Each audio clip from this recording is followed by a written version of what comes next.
अंडमान निकोबार द्वीप समूह का भरोसेमंद YouTube news channel the echo of India.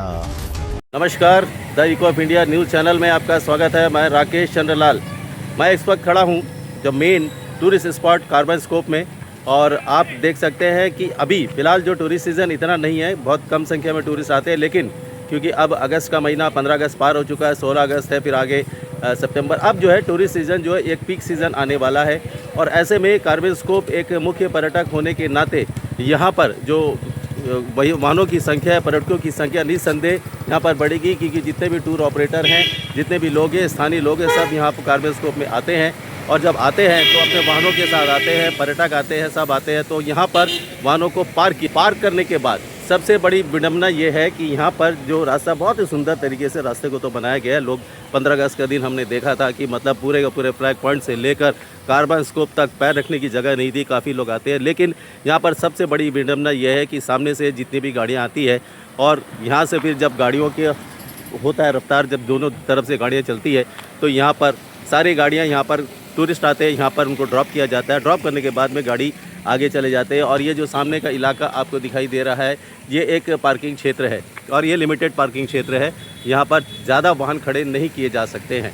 तो ऐसे में सुझाव ये है कि ये जो सामने का इलाका, यदि जितने भी वाहन जो फ्लैग पॉइंट की तरफ से, जो दूसरे उस सामने की तरफ से जो आते हैं, उन्हें यदि ये जो सामने का इलाका आपका बड़ा इलाका दिखाई दे रहा है, यहाँ पर गाड़ियों को सीधा उस छोर से सीधे आने के बदले अगर गाड़ियाँ इसके रास्ता ऐसा बना दिया जाए कि गाड़ियाँ इसके अंदर होते हुए, यहाँ पर टूरिस्ट को ड्रॉप करते हुए, गाड़ियाँ यहाँ से निकलते हुए फिर वो वापस चले जाए, तो ये जो एरिया पड़ेगा ये कंजेशन नहीं पड़ेगा। और जब कंजेशन नहीं पड़ेगा तो यातायात फ्लो जो है, ट्रैफिक पुलिस को भी यातायात को नियंत्रित करने में आसानी होगी, लोगों को भी कोई असुविधा नहीं होगी।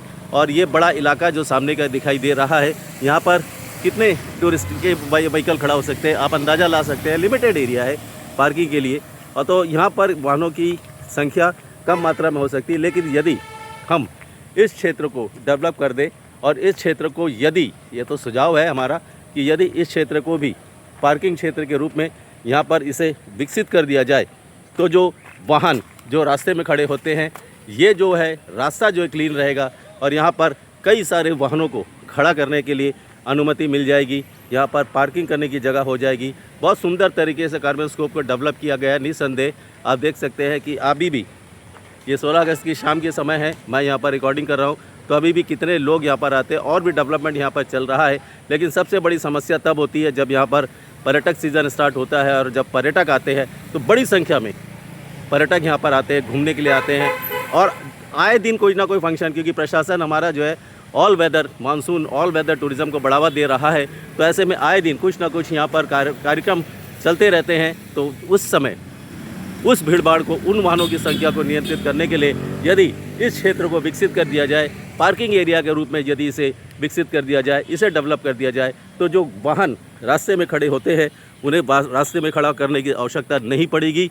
सबके लिए ये बहुत ही अच्छा हो जाएगा यदि इस ओर ध्यान दिया जाए, क्योंकि आगे का जो क्षेत्र आपका पड़ता है उस क्षेत्र में वाहन खड़े नहीं कर सकते हैं।